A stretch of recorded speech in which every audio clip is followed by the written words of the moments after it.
Hey everyone, welcome back to the shop. Nick here with you from Project Central, and today we're going to be unboxing, giving some first impressions of this Bauer grinder. This is the pistol grip or trigger grip grinder handle. This one recently was on sale from normally like $45, and it was down to $22 for Inside Track Club membership.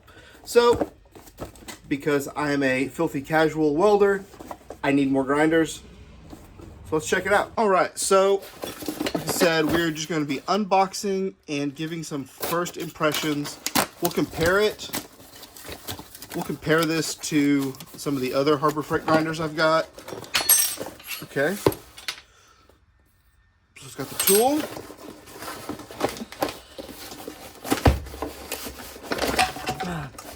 Handle. All right. That's everything in the box. Okay, so what do you get? You get instructions, 8 amp angle grinder with trigger grip. Okay, don't need those. You get safety cover, tool, handle, and pretty good cord.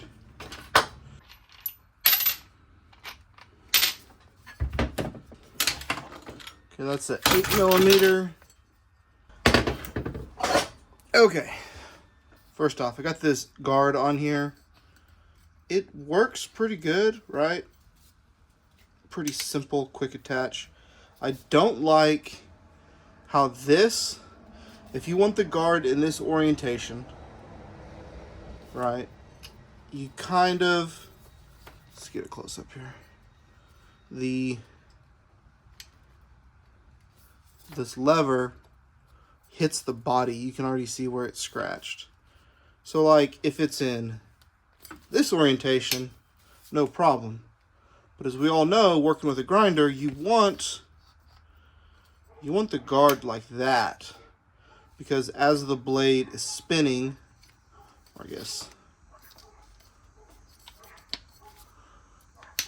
like that, as the blade is spinning,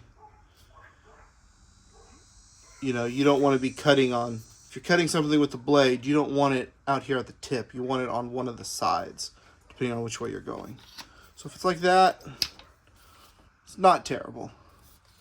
I would have liked this not to be in contact, not to be in contact with the body, but that's all something we can adjust later, I think. Overall, feels pretty good. It does feel thinner.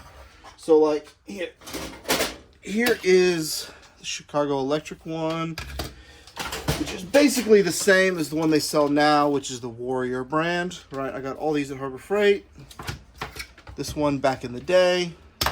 And you can see, comparing the guard mechanism, this one's just a screw, but that means you can loosen that screw and spin it 360 degrees, whereas this one does not want to spin that far, which is probably okay for what I'm going to use it for. But if you notice, this one is quite a bit longer. All right, so you can see how much longer this new one is. Oops. You can see how much longer this new one is. It's definitely got a lot longer, which is kind of nice, because if you are wanting to get your fingers away, and especially once you put the handle on, if you're, you know, doing something that requires it to have the handle and not up close, you know, I've gotten that habit. I don't know if it's a good habit or bad habit, but I usually don't hold it by the handle like that. I usually hold it, I'll put the thing in, put the trigger in so it's on, and I'll hold it way up here so it's got a little bit more control. So we'll just see how that works out. But overall, I think it's about the same weight, maybe a little bit lighter than the old ones. And I don't know, it seems pretty good so far. All right, so the next thing to consider, okay, the old one versus the new one. Let's see if the cords are the same length.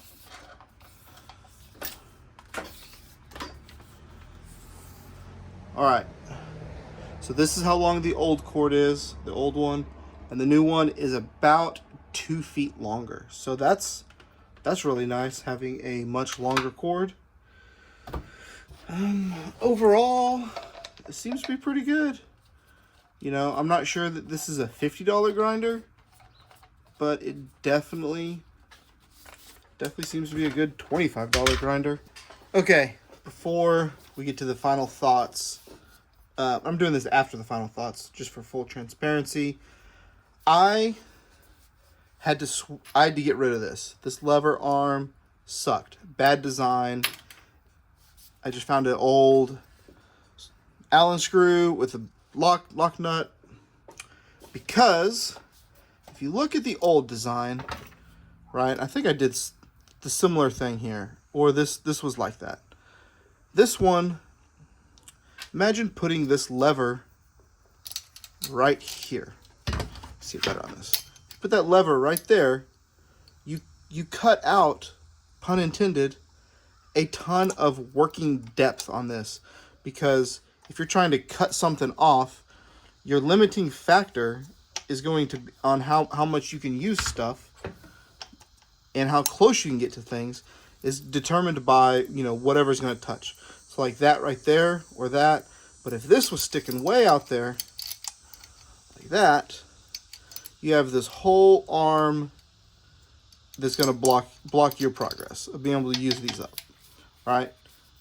These discs get expensive when you use a lot of them, and so I try and make sure I get the most life out of these as possible. That's why I ditched this, you know, pivot arm thing in favor of just a screw. Because once I get this guard set where I want it, I'm going to leave it forever, probably. That's what I've done on this one. And I ended up putting the wire wheel on this grinder and the cutoff wheel on this grinder. So this will be my dedicated cutoff wheel grinder. So I don't know. Does anyone else get this crazy about their grinders in their shop? Let me know. All right, let's move on to final thoughts. So some final thoughts on this grinder. For $25 on sale, I think I'm going to be pretty impressed with this thing. I like to run multiple grinders in the shop. So I like one, it's got a flap disc on it. I like one to have a cutting disc on it. And I kind of bought this one to run wire wheel on, so that you don't have to worry about you know, changing discs all the time, or wire wheels or whatever. So I got this one primarily just put a wire wheel on, and you know, I'll keep you all updated on how it goes, because I've got a big old welding project behind me in this Jeep. So let me know down in the comments if you have any of the not $10 Harbor Freight grinders, and if any of them are better than this one, and I need to check those out too. So do what you always do, everybody. Go out there, take care of one another, and I will see you next time. Maybe we'll be grinding on the Jeep. Maybe I'll actually work on it on this channel eventually. I've been buying parts, so we'll see. But I appreciate y'all. See ya.